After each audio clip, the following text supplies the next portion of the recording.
நம்ம எல்லாருக்கும் செல்வத்தை எப்படி சேர்க்கலாம் என்ற சிந்தனை இருந்து கொண்டே இருக்கும்.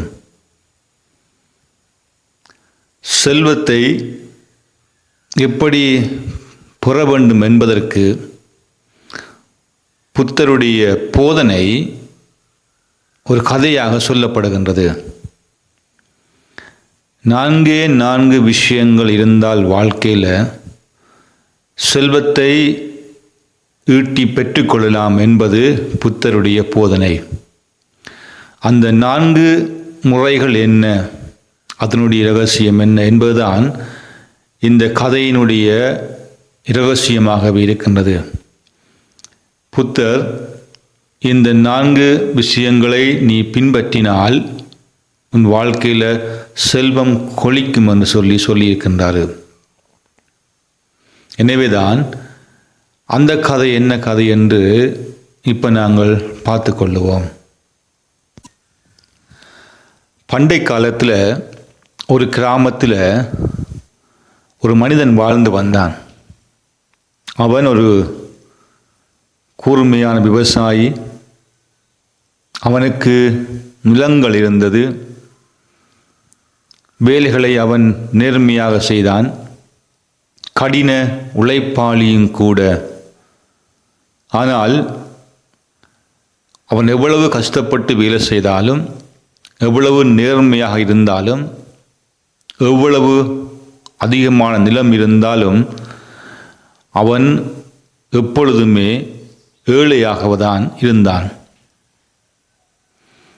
அவன் மாத்திரம் ஏழை அல்ல, அவனுடைய பசுக்கள் நலத்தோடு இருக்கவில்லை, அடிக்கடி சுகையினமானது. அவனுடைய பயிர்கள் கூட பழுதாகி வறண்டு போனன. இவற்றையெல்லாம் பார்க்கின்ற பொழுது அவனுக்குள்ளே எழுந்த பெரிய கேள்வி யோசனை, ஏன் என் வாழ்க்கையில் செல்வம் வரவில்லை என்பதுதான். இதை அவன் தினமும் கவலைப்பட்டு சிந்தித்து கொண்டிருந்தான். ஏனென்று சொன்னால் அவனுக்கு புத்தி இருந்தது, அவனிடம் அதிகமான நிலம் இருந்தது, கடினப்பட்டு நேர்மையாக வேலை செய்தான். இருந்தாலும் அவனிடம் செல்வம் தங்கவில்லை. இது ஏன் என்ற கவலையும் கேள்வியும் அவனுக்குள் இருந்து கொண்டிருந்தது. ஒரு நாள் புத்தர் அந்த கிராமத்துக்கு வந்தார். அப்படி வந்த புத்தரிடம் போதனையை கேட்பதற்காக பலர் அங்கு வந்து சேர்ந்தனர். அந்த இடத்துக்கு இந்த உழைப்பாளி மனிதனும் சென்றான். அப்பொழுது கூட அவனுடைய மனதில் இருந்த ஒரே கேள்வி, நான் கடினமாக உழைத்தும் நேர்மையாக உழைத்தும் செல்வம் ஏன் தங்கவில்லை என்பதுதான். அவனுடைய இந்த வருத்தத்தை பார்த்த புத்தர் ஒரு நாள் அவனை தனியாக அழைத்து ஒரு கதை சொன்னார். அந்த கதை 4 மனிதர்களும் 4 செல்வ பாதைகளும். ஒரு நாள் 4 ஒரு பெரிய அரசனிடம் செல்வம் வரும் வழியை தெரிந்து கொள்ள விரும்பினார்கள். ஆனால் அரசன் அவர்களை புத்தரிடம் அனுப்பினார். அவர்கள் புத்தரிடம் சென்று, ஐயா, எப்படித்தான் நம்முடைய வாழ்க்கையில் செல்வம் பெற முடியும் என்று கேட்டனர். புத்தர் 4 பார்த்து சொன்னார்,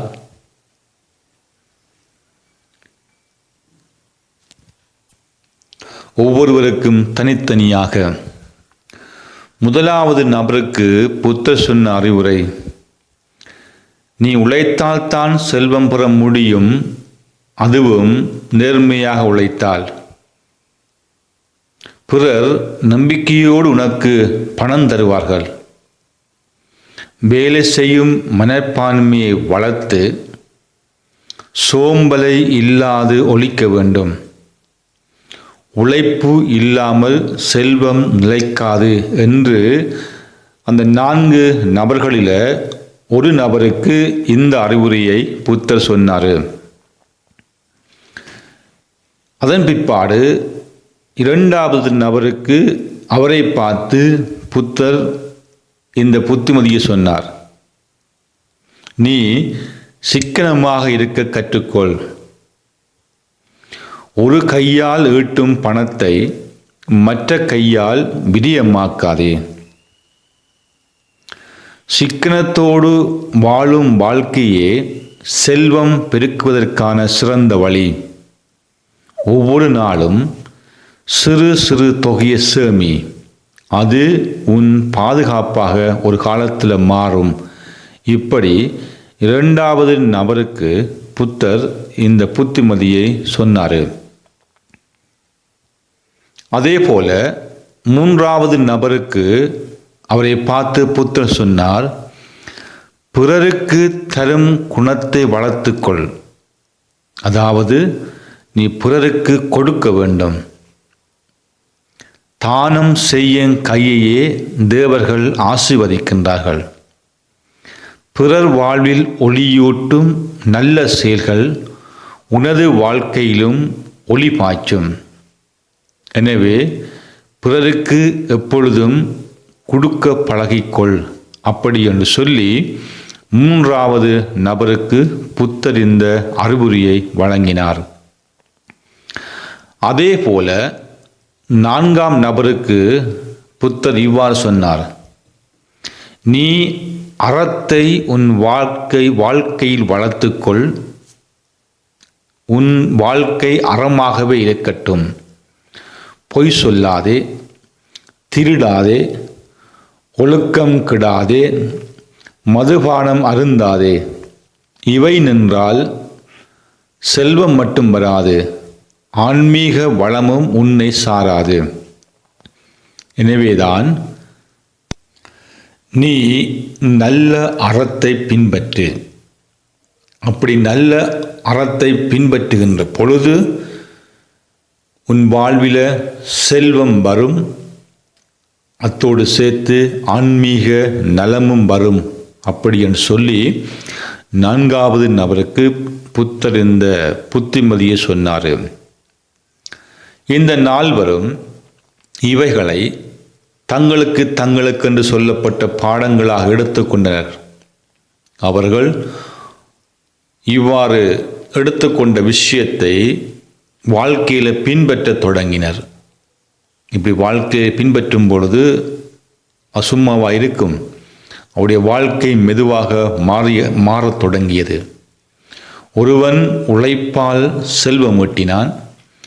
மற்றவன் சேமிப்பால் செல்வம் ஈட்டினான். 3ஆம் அவன் தானத்தால் புகழ் பெற்றான். 4ஆம் அவன் ஒழுக்கத்தால் வணக்கத்துக்குரியவனானான். புத்தர் தன்னிடம் வந்த அந்த மனிதனை பார்த்து மெதுவாக சொன்னார், மனிதா, உன் வாழ்க்கையில் உழைப்பு இருக்கிறது. ஆனால் நீ உழைப்பை மட்டும் நம்புகின்றாய். நீ அதை சேமிக்கவில்லை, பகிரவில்லை, மன ஒழுக்கத்தை பேணவில்லை. இவையெல்லாம் இணைந்தால்தான் செல்வம் நிலைத்து நிற்கும் என்று கூறினார். அந்த வார்த்தைகளை கேட்ட அந்த மனிதன் மனதில் அதை ஏற்றி நிதானமாக வாழ்க்கையை மாற்றிக்கொண்டான். சில மாதங்களில் அவன் நிலங்களில் விளைச்சல் அதிகரிக்க தொடங்கியது.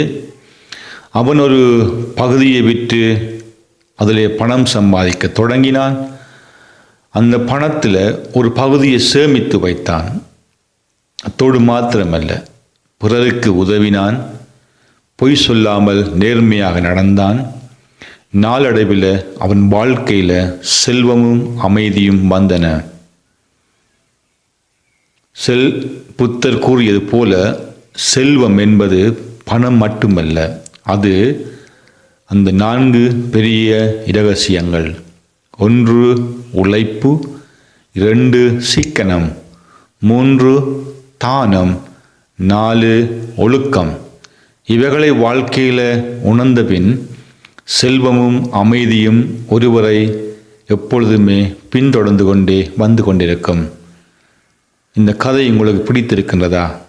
செல்வம் எப்படி பெறுவது என்ற புத்தருடைய போதையினுடைய 4 இரகசியங்கள் பகிர்ந்து கொள்ளுங்கள்.